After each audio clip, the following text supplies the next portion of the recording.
अच्छा जी, अस्सलाम वालेकुम।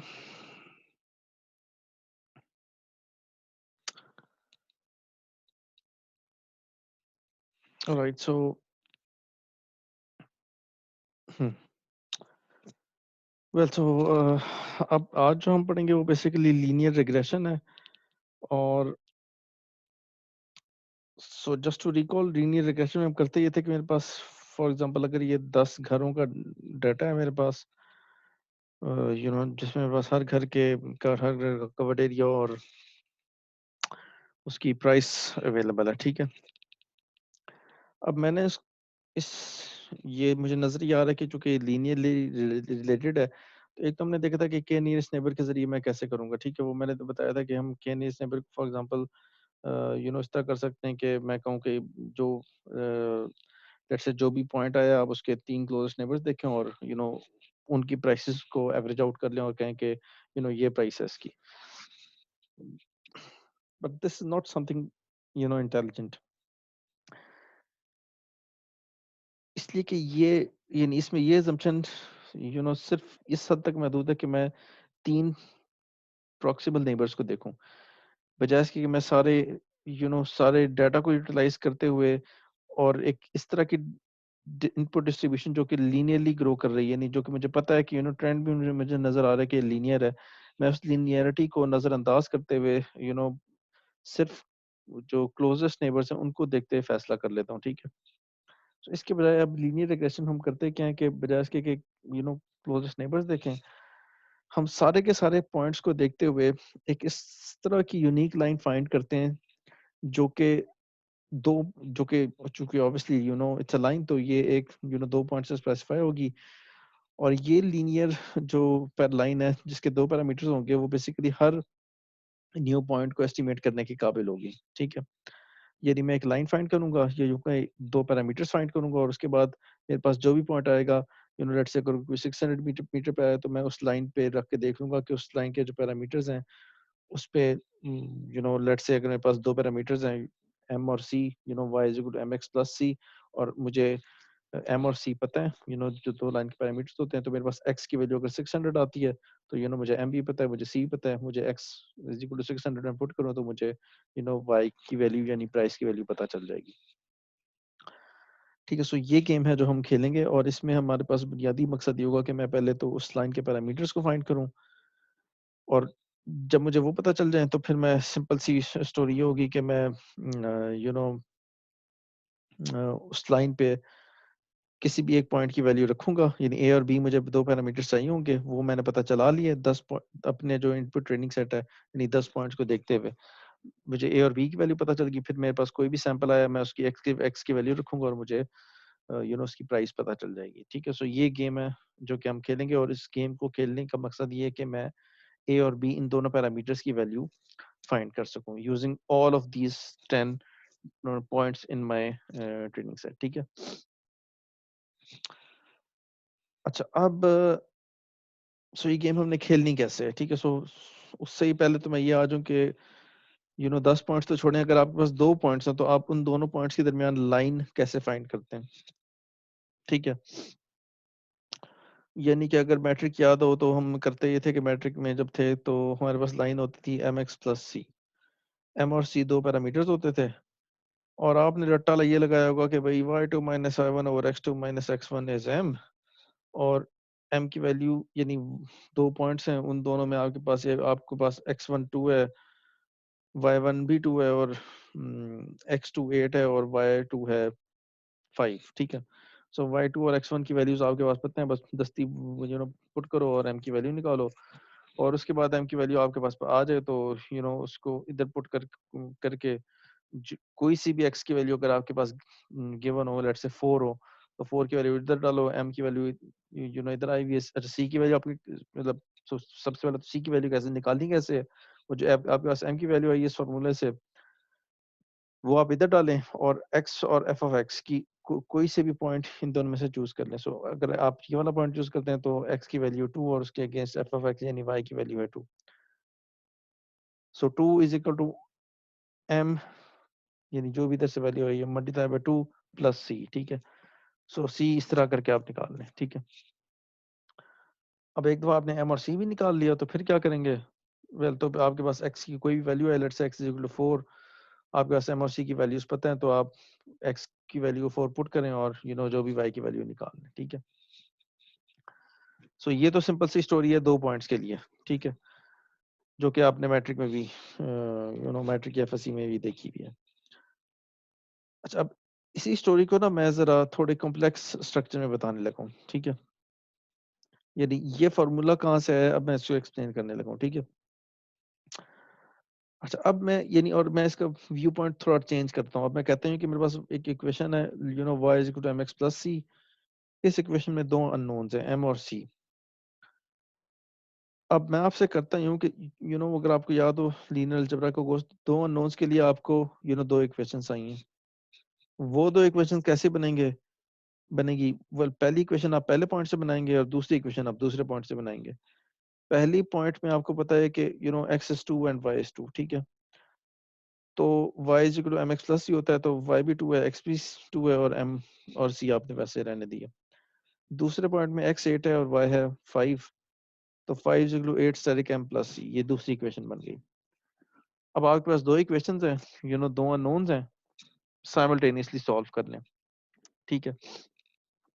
साइमल्टेनियसली कैसे सॉल्व करेंगे? वेल वो मैं नहीं बताता, इसलिए कि अब इतना तो टाइम नहीं है, इसको माइनस करो, दोनों इक्वेशन को देख लो। अच्छा, अब मगर हम साइमल्टेनियसली सॉल्व भी करेंगे। अब मैं इसको लीनियर अलजेब्रिक वे से सॉल्व करूंगा, ठीक है? अब मैं इन दोनों इक्वेशंस को अगर देखूं ना, तो मैं इसको लीनियर अलजेब्रा में ax is equal to b की फॉर्म में लिख सकता हूँ, ठीक है? यानी कि अगर ये जो 2 इक्वेशंस हैं, इसको मैं इस तरह लिख सकता हूँ कि मेरे पास एक वेक्टर है 2 और 5, जो कि ये वाला वेक्टर है, जो कि मुझे बता रहा है कि फंक्शन की वैल्यू एट पॉइंट x1 और पॉइंट x2 क्या है, ठीक है? So this is my b, यानी ax is equal to b। So ये मेरे पास b2 और 5 का एक कॉलम वेक्टर है। अच्छा, अब सो मैट्रिक्स A और फिर X क्या है? सो X मेरे पास 2 पैरामीटर्स हैं, जो कि फॉर एग्जांपल यहाँ पर A0 और A1 है, मगर यहाँ पर टेक्निकली इधर होना चाहिए M और C, यानी M इधर हो और C इधर हो, ठीक है? अगर मैं इस इक्वेशन को देख रहा हूँ, और फाइनली आपके पास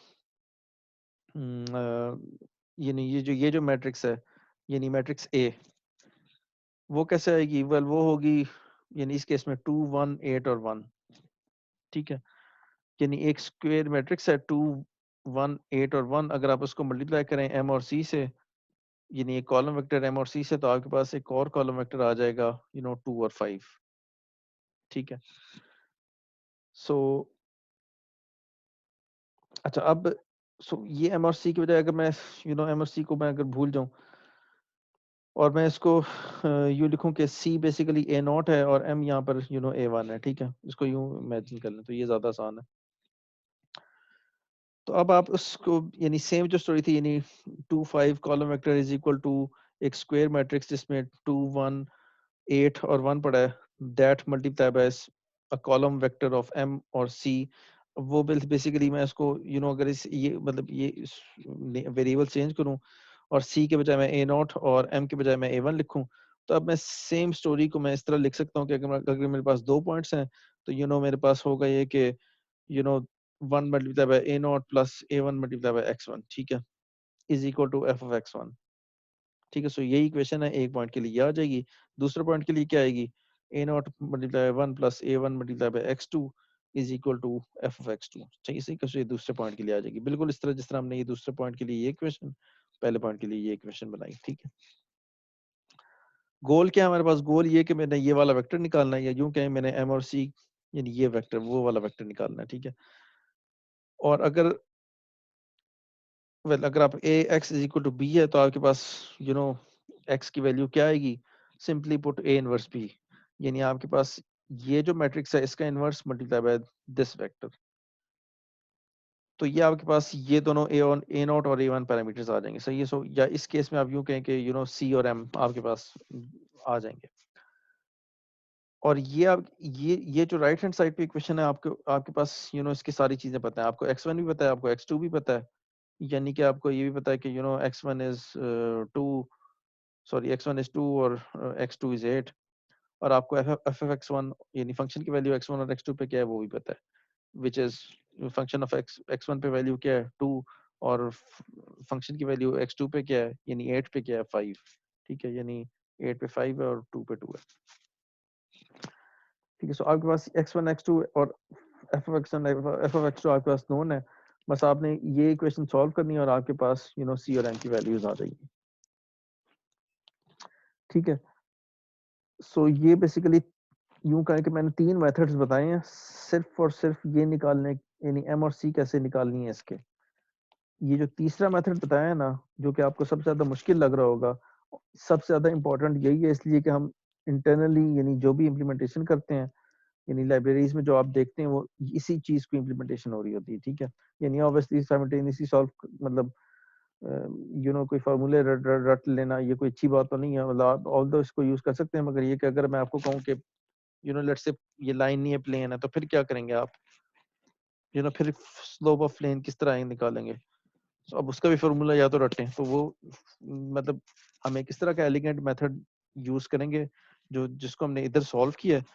और इसमें मैं भी आपको बताता जाऊंगा कि अगर मेरे पास मल्टीपल पॉइंट्स आ जाएं तो भी हम इसको कैसे एक्सपेंड करेंगे इस लीनियर सिस्टम को। यूं कहें कि अगर मेरे पास 2 के बजाय 10 पॉइंट्स होते हैं तो फिर आप एम की वैल्यू कैसे निकालते। यानी अभी तो 2 पॉइंट्स के लिए आपने निकाल लिया, अगर मेरे पास 10 पॉइंट है तो फिर कैसे निकालेंगे अगर आपके पास ये फार्मूला रटना। ठीक है, या फिर अगर आपके पास 10 इक्वेशंस आ रहे हैं तो उनको 10 इक्वेशंस को कैसे सॉल्व करेंगे साइमल्टेनियसली। ठीक है, सो ये तो कोई अप्रोचेस अच्छी नहीं है। ये अप्रोच इस तरह की है जिसको मैं अभी एक्सप्लेन किए देता हूँ कि हम इसको एक्सपैंड कैसे करेंगे। ठीक है, बहरहाल यानी 2 पॉइंट से अगर आपने एम और सी की वैल्यूज निकालनी हो, या यूं कहें कि 2 पॉइंट से आपने अगर ए नॉट ए वन की वैल्यूज निकालनी हो, तो मेरे पास जो सिंपल सोल्यूशन आता है वो बेसिकली ए इनवर्स बी का है, जिसको मैं इधर देख रहा हूँ। जनाब अब होता क्या है, अब होता ये है कि आपके पास लेट से 2 के बजाय 4 पॉइंट्स आ जाते हैं और आपको कहा जाता है कि भाई इस तरह की लाइन निकालो। अब इस तरह की लाइन का स्लोप कैसे निकालेंगे। ठीक है, अब हम उस पे आ रहे हैं। अच्छा, सबसे पहले तो अगर आप इसी को देखें, ठीक है, वेल अगर तो आपके पास यूं कहें कि ये 2 इक्वेशन मैंने बनाई थी, ठीक है, 2 पॉइंट से। अच्छा, अगर तुम्हारे पास 4 पॉइंट्स हो तो क्या होगा, वेल 4 इक्वेशंस बनेंगी। ठीक है, 4 इक्वेशंस बनेंगी तो इधर क्या हो चेंज होएगा, यानी 2 और 5 के बजाय बेसिकली अब ये 4 एलिमेंट्स का एक वेक्टर आएगा। ठीक है, यानी 2 एलिमेंट्स के बजाय 4 एलिमेंट्स हैं मेरे पास। ठीक है, इसी तरह ये 2 जो रोज हैं अब बेसिकली 4 रोज बन जाएंगी। ठीक है, यानी 1 और x1, 1 और x2, 1 और x3, 1 और x4। इसी तरह मेरे पास यहाँ पर f of x1 है, f of x2 है, फिर नीचे f of x3 और फिर नीचे f of x4। ठीक है, सो अब मेरे पास ये जो मैट्रिक्स है ये 2x2 के बजाय 4x2 की हो जाएगी। अच्छा, और ये जो मेरे पास वेक्टर है ये 4x4 का रहेगा। ठीक है, और फाइनल जो मेरे पास आउटपुट आती है वो अगर आप देखें तो वो 2x1 की आनी चाहिए। ठीक है, अच्छा मगर वो तो कैसे आएगी, वो तो बात की बात है। मतलब ये तो सबसे पहला मसला ये कि मेरे पास 4 रोज और 2 कॉलम्स अगर हों किसी मैट्रिक्स में तो मैं उसका इन्वर्स कैसे निकालूं।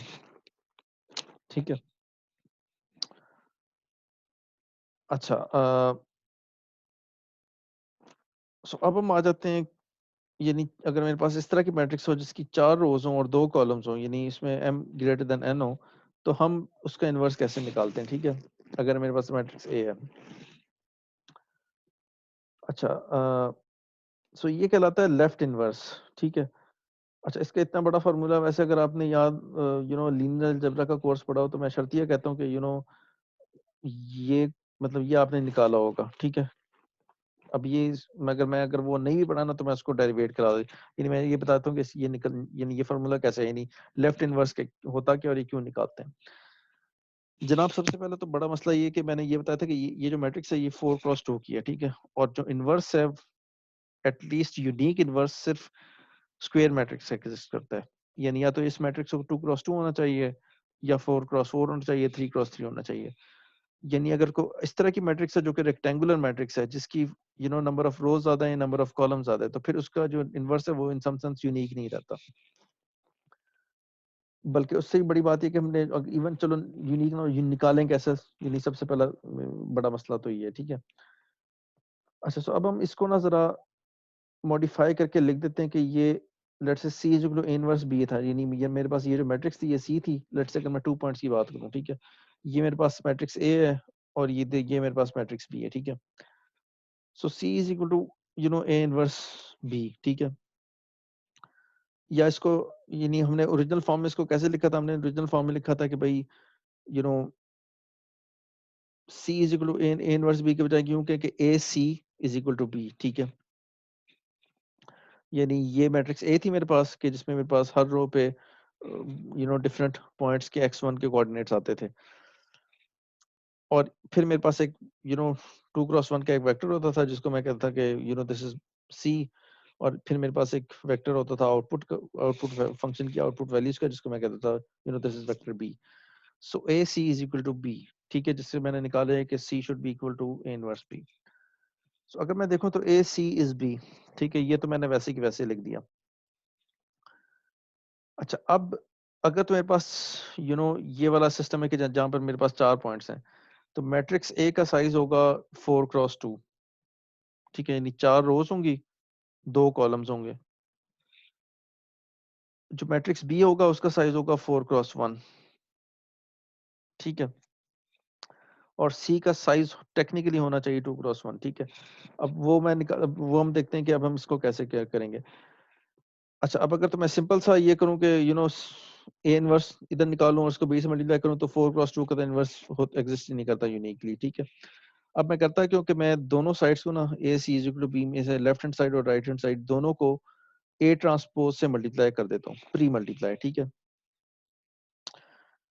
सो अगर मेरे पास एक यू नो मैट्रिक्स है और उसमें उसको लेट से एक इक्वेशन है, मैं उसको दोनों साइड्स पे ट्रांसपोज से मल्टीप्लाई करता हूँ, तो इसका नेट इफेक्ट कुछ नहीं रहता। ठीक है, यानी लाइक टेक्निकली ये दोनों आपस में कैंसिल आउट हो जाते हैं, मगर मैं सिर्फ इसको डेरिवेट करने के लिए कर रहा हूँ। ठीक है, सो दोनों साइड से मैंने ए ट्रांसपोज को प्री मल्टीप्लाई कर दिया, यानी ये जो मैट्रिक्स ए थी उसका ट्रांसपोज। और बाय द वे अगर मैट्रिक्स ए है उसका साइज है 4x2, तो ट्रांसपोज का साइज होगा 2x4। ठीक है, अच्छा, अब अगर मैं ये जो सेकंड इक्वेशन अगर मैं इससे सी की भी निकालूं, तो जिस तरह होता था कि something multiply by c is equal to something another thing, तो अब आपने अगर सी निकालना हो तो दिस होल, यानी ये जो ए ट्रांसपोज ए है, ये जब दूसरी साइड पे जाएगा, सो उसका पूरे का inverse multiply by A transpose b, यानी जो राइट हैंड साइड पे फैक्टर था वो वैसे का वैसे आ गया। ठीक है, यानी ये लेफ्ट हैंड साइड का जो फैक्टर था ए ट्रांसपोज ए, जब ये उधर गया, सो अब इसका inverse multiply by A transpose b. अब अच्छी बात इसमें यह है कि अगर ए ट्रांसपोज ए का आप साइज देखें ना, तो ये स्क्वायर आता है, स्क्वायर मैट्रिक्स बनती है। वो कैसे बनती है? वेल, ए का साइज है 4x2, जो ए ट्रांसपोज है उसका साइज क्या होगा? 2x4। तो 2x4 मल्टीप्लाई 4x2, ये इसका जो आंसर बनेगा, यानी फाइनल ए ट्रांसपोज ए का जो आउटपुट आएगी, यानी 2x4 मल्टीप्लाई 4x2, इसकी जो आउटपुट मैट्रिक्स आएगी वो 2x2 आएगी। ठीक है, और 2x2 का इनवर्स यूनिक होता है, यानी 2x2 का आप इनवर्स निकाल सकते हैं। सो 2x2 का इनवर्स भी 2x2 होगा। यहाँ पर 4x2 multiply by 4x1, well sorry, so 2x2 का इनवर्स तो 2x2 आएगा। 2x2 मल्टीप्लाई बाय 2x4, वो आपके पास कितना आएगा? 2x4, और 2x4 मल्टीप्लाई बाय बी, यानी 2x4 मल्टीप्लाई बाय 4x1, आपके पास 2x1 का वेक्टर आ जाएगा, जो कि आना भी चाहिए था। यानी सी आपके पास जो था वो टेक्निकली 2x1 का एक वेक्टर बनता था। ठीक है, सो वेल अब आप कर ये सकते हैं कि यानी अब आपके पास जो फुल फ्लैज सॉल्यूशन आया है वो ये है कि आपके पास जो लेट से मैट्रिक्स ए है, जो कि मैंने इस तरह बनाई थी कि पहला उसका पहला कॉलम तो 1 नहीं, 1 1 1, यानी पहला कॉलम में 1 1 1 1 नहीं है शामिल है। दूसरे कॉलम में x1 x2 x3 और x4 है। अगर आपके पास 4 पॉइंट्स हैं, यानी 2 4 8 और 10। ठीक है, ये मैट्रिक्स ए बन रही है। ठीक है, आप उसका ट्रांसपोज दें, उसको ए से मल्टीप्लाई करें, जो 2 क्रॉस 2 की मैट्रिक्स आएगी उसका इनवर्स लें, उसको ए क्रॉस ए 3 से दोबारा मल्टीप्लाई करें, ठीक है। और फाइनली उसको जो आंसर आता है वो उसको वेक्टर बी क्या है, यानी इसमें 4 एलिमेंट्स हैं, यानी y1 की पहली वैल्यू, फिर y2 की फिर y3 और फिर y4, ठीक है। यानी ये जो 4 वैल्यूज ऑफ यानी 4 + 1 का वेक्टर बन रहा है, ये वेक्टर बी आपके पास, ठीक है। तो आपने इसको मल्टीप्लाई किया इससे, तो फाइनली आपके पास सी और एम 2 वैल्यूज आ गई, ठीक है। सो अब ये यानी ये बेसिकली हुआ ये कि मैंने मतलब वही जो सोल्यूशन था ना ए इनवर्स बी, जो कि 2 क्रॉस यानी 2 पॉइंट्स के लिए था, मैंने उसी को लेके मैं आगे चला और मैंने 4 पॉइंट्स के लिए कर दिया। अब लेट्स से अगर आपके पास 10 पॉइंट्स थे होते, ठीक है, यानी मेरे पास ये जो एग्जांपल थी कि मेरे पास 10 घर हैं और मैंने उसमें से दो पैरामीटर्स फाइंड करने लाएंगे, तो भी आप यही काम करते। आपके पास 10 रोज बनती मैट्रिक्स ए की, 10 रोज बनती वेक्टर बी की, और आप सिंपल सा ये फार्मूला इम्प्लीमेंट करें और सी और एम की वैल्यूज निकाल लें, ठीक है। सो ये है ये कहलाती है लीनियर रिग्रेशन। अच्छा, सो अब हम आ जाते हैं। अच्छा, ये तो था हाँ। सो अब मगर ये मसला ये कि ये मेरे पास है एक लाइन, और यानी ये यूनिवेरिएट डेटा, यानी मैं वो जो मैंने एग्जांपल दी थी कि मेरे पास एक्स डायमेंशन में जो है वो घर के वो है एरिया, और वाई डायमेंशन में उसकी प्राइस है। यानी मेरे पास सिर्फ एक यूनिवेरिएट डेटा है कि एक जो प्राइस है वो सिर्फ घर के कवर्ड एरिया पे डिपेंडेंट है। व्हाट अबाउट मल्टीवेरिएट डाटा, यानी अगर मेरे पास इस तरह कोई डाटा आ जाए कि जिसमें मेरे पास दो एक्सेस हों, ठीक है, यानी कि जो कि मेरे पास इस तरह का डाटा था कि अगर मेरे पास मैं ये कहता कि नहीं यार, आपके पास जो डायमेंशन है उसमें यानी पहली डायमेंशन कवर्ड एरिया की है, दूसरी डायमेंशन है जो रेडियल डिस्टेंस है हर घर का, वो वाला। सो अब आपके पास बेसिकली हर पॉइंट टू वैल्यूज पे डिपेंडेंट है, ठीक है। या यूं कहें, आपके पास एक्स नॉट की एक वैल्यू है, वाई नॉट की एक वैल्यू है, और फिर आपके पास उन दोनों यानी एक्स नॉट बेसिकली आपके पास यानी ये जो एक्सेस है ये बेसिकली आपके पास कवर्ड एरिया का, और ये एक्सेस आपके पास लेट्स से रेडियल डिस्टेंस का है। आपके पास जो पहला घर है, आपके पास उसका कवर्ड एरिया पता है, आपके पास उसको उसका वो भी पता है, क्या नाम है, रेडियल डिस्टेंस भी पता है, और आपके पास उस घर की कीमत भी पता है। इसी तरह दूसरा घर है, आपके पास उसका कवर्ड एरिया पता है, आपके पास उसको उसका जो रेडियल डिस्टेंस है वो भी पता है, और आपके पास उस घर की जो कीमत है वो भी पता है आपको, ठीक है। इसी तरह तीसरा घर, इसी तरह करते करते आपके पास 10 से 10 घर आ गए, ठीक है। आपने सिंपल सी वही स्टोरी की, यानी जो मैट्रिक्स ए है, अब यानी कितनी खूबसूरत बात यह है कि सॉल्यूशन बिल्कुल वही है, यानी आपके पास सॉल्यूशन बिल्कुल चेंज नहीं हो रहा, यानी आपके पास मैट्रिक्स ए की फॉर्म चेंज हो गई है, यानी सॉल्यूशन बिल्कुल वैसे का वैसे है कि C is equal to this whole bunch of matrices. बस फर्क ये पड़ा है कि अब आपके पास ए का साइज पहले क्या होता था, वेल पहले होता था 10 रोज 2 कॉलम, ठीक है, अगर आपके पास 10 घर हैं। अब आपके पास 10 रोज और 3 कॉलम्स हो जाएंगे, ठीक है, यानी एक कॉलम मजीद बढ़ गया, ठीक है। बी तो वैसे की वैसा ही, यानी बी जो यानी एक नंबर आता था आपके पास, यानी प्राइस, यानी जो प्राइस टैग था वो हर घर का, पहले वो सिर्फ एक फैक्टर पे डिपेंड था, अब वो दूसरे फैक्टर पे डिपेंड है एक्चुअल में एक नंबर ही, ठीक है। सो बी आपके पास 10 क्रॉस 1 का एक वेक्टर ही है। बस जो मैट्रिक्स ए थी जो कि आपके पास वेरिएबल्स पे डिपेंड कर रही थी, वो अब आपके पास 10 क्रॉस 2 से 10 क्रॉस 3 बन गया। मगर आप इधर पुट कर लें तो सेम स्टोरी है, यानी ए ट्रांसपोज आपके पास 3 क्रॉस 10 मल्टीप्लाई बाय 10 क्रॉस 3, ये बेसिकली 3 क्रॉस 3 का inverse, 3 cross 3 multiply by 3 cross 10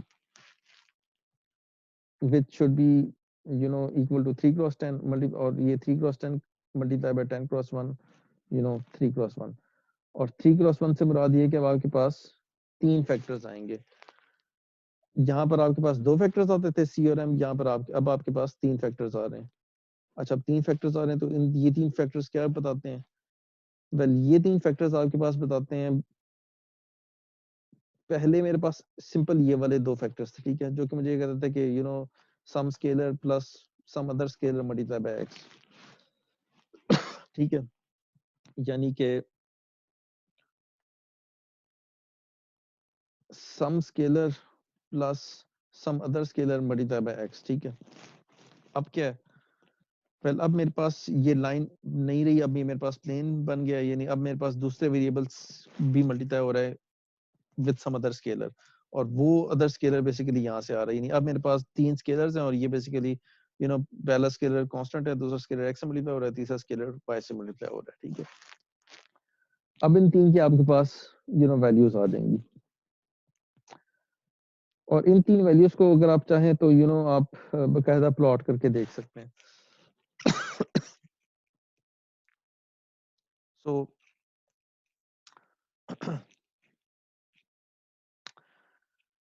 ये मैं आपको एग्जाम मतलब एज एन असाइनमेंट भी दूंगा, मगर ये कि अगर आपके पास इस तरह का डाटा हो जिसमें आपके पास x की वैल्यू ये हो, y की वैल्यू ये हो, और f ऑफ x y की वैल्यू ये हो, यानी आपके पास x नॉट y मतलब ये पहला कॉलम, दूसरा कॉलम और ये तीसरा कॉलम बताऊं, आप अगर इस इक्वेशन यानी ये इसको सॉल्व करें, एक लाइन की इक्वेशन लिखें, तो आपके पास c आ जाता है। यानी इसको आप मैंने आपने बेसिकली इसको इम्प्लीमेंट करना है मैटलैब में। ठीक है, मैटलैब में करें या मेरी तरफ से बेसिक पाइथन में करें, अगर कर सकते हैं numpy के जरिए या SciPy मतलब SciPy, यानी कोई भी इस तरह की लाइब्रेरी के जरिए। बहरहाल मैं यानी मैंने जो खैर असाइनमेंट आप जिसमें मर्जी करें, मैटलैब में एटलीस्ट ये सिंगल लाइन सोल्यूशन है। ठीक है, जिसको मैं भी एक्सप्लेन भी किया देता हूँ कि वो किस तरह करना है। सो बहरहाल अगर आपके पास मैट्रिक्स ए इस तरह की हो जिसमें एक्स नॉट और वाई नॉट, ये कॉलम एक्स नॉट है, ये कॉलम वाई नॉट है, और ये कॉलम है f of x not y not, f of x y का। ठीक है,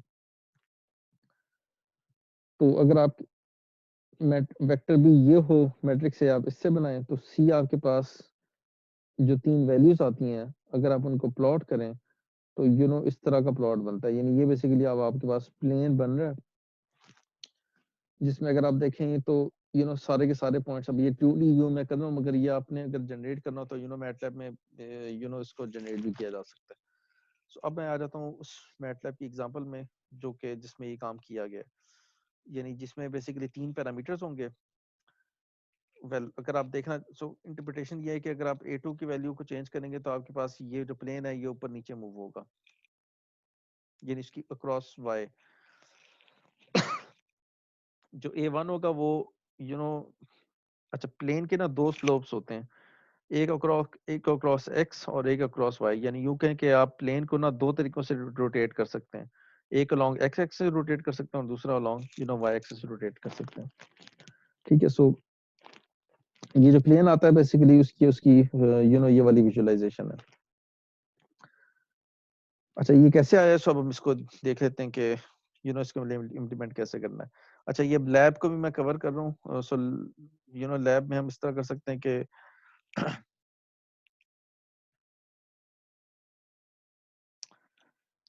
सो ये तो ये जो ये जो हमने देखा था कि चार पॉइंट्स वाली जो एग्जांपल थी किधर गई, ये चार पॉइंट्स वाली, ये बेसिकली वो वाली एग्जांपल है कि अगर तो मेरे पास इस तरह का कोई केस आ जाए, मैं एक्स बताऊं, मैं वाई बताऊं, और फिर मैं एक मैट्रिक्स ए बताऊं। वो मैट्रिक्स ए क्या होती थी, 1x1, मतलब बिल्कुल ये वाली, यानी ये जो हमने देखी थी, ये मेरे पास चार रोज दो कॉलम्स की बनेगी। ठीक है, सो वो चार रोज और दो कॉलम्स बेसिकली मैंने ये इधर बताए हैं मैट्रिक्स ए। मैट्रिक्स बी क्या है, वेल जो y का वेक्टर था, यानी जो प्राइस थी 2548, यानी इधर जो 254 और 8 ये जो आए थे, ये वो वाला है, ये वो वाले पॉइंट्स हैं। उसके बाद मैंने सिंपल एक इक्वेशन थी जिसको मैंने इम्प्लीमेंट किया। ठीक है, ए ट्रांसपोज ए का inverse multiply by A transpose B, और उससे मेरे पास ये वाला आंसर आ जाता है। ठीक है, सी, और फिर मैं सी को प्लॉट, सो ये बेसिकली ये जो अगर आप देखेंगे तो जो साइट्स पे एआई की लैब्स हैं उसमें लीनियर रिग्रेशन के नाम से लैब होगी, एक दफा इसको गो थ्रू कर लीजिएगा। ठीक है, और इसी की बेस पे आप अपकमिंग असाइनमेंट भी कर सकते हैं, जो कि मैं भी दे दूंगा, लैब की असाइनमेंट के तौर पे काउंट होगी वो। ठीक है, सो ये तो थी लीनियर रिग्रेशन और फिर इसी एग्जांपल में आगे जाके नीचे प्लेन की विजुअलाइजेशन भी है, ठीक है। सो प्लेन की भी यानी वो जो हमने ये वाला प्लेन देखा था, यानी ये जो मतलब सिंपल इस इक्वेशन की इम्प्लीमेंटेशन के जरिए जो प्लेन आता है, वो प्लेन भी उसी एग्जांपल में विजुअलाइज हुआ है, ठीक है। यानी ये जो लैब थी इसमें, तो इसको काइंडली एक दफा गो थ्रू कर लें, असाइनमेंट करने में मदद मिलेगी। ठीक है जी। सो ये तो था हमारा आज का लेक्चर, ठीक है, जो कि लीनियर रिग्रेशन पे था। Thank you.